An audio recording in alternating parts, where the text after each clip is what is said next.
أعوذ بالله من الشيطان الرجيم. بسم الله الرحمن الرحيم. يا أيها المزمل قم الليل إلا قليلا نصفه أو انقص منه قليلا أو زد عليه ورتل القرآن ترتيلا إنا سنلقي عليك قولا ثقيلا إن ناشئة الليل هي أشد وطئا وأقوم قيلا إن لك في النهار سبحا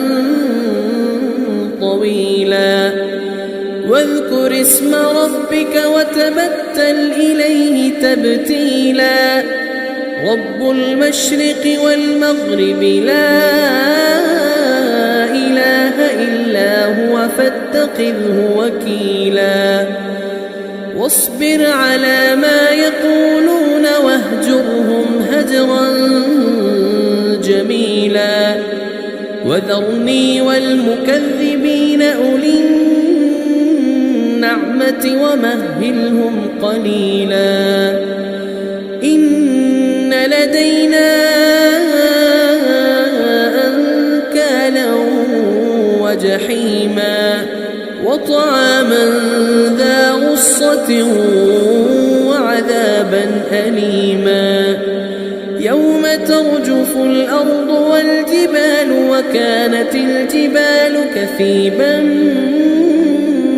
مهيلا إنا أرسلنا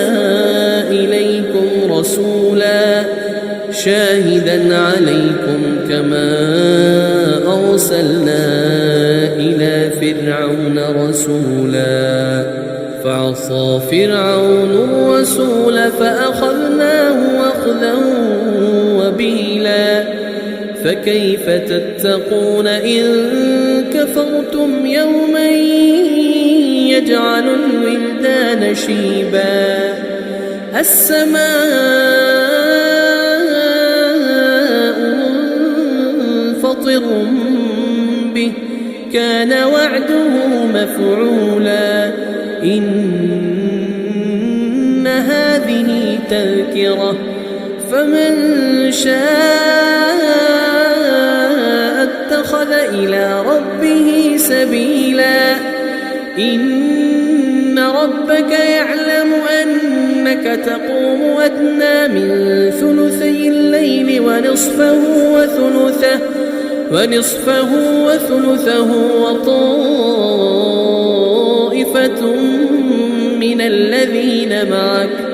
والله يقدر الليل والنهار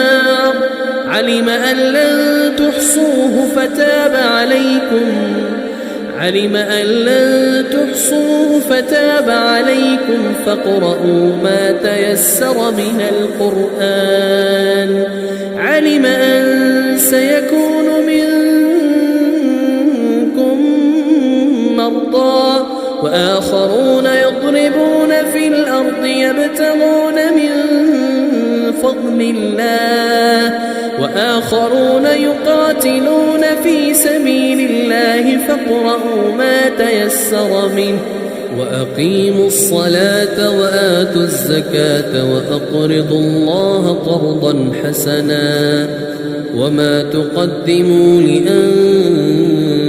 لأنفسكم من خير تجدوه عند الله هو خيرا وأعظم أجرا واستغفروا الله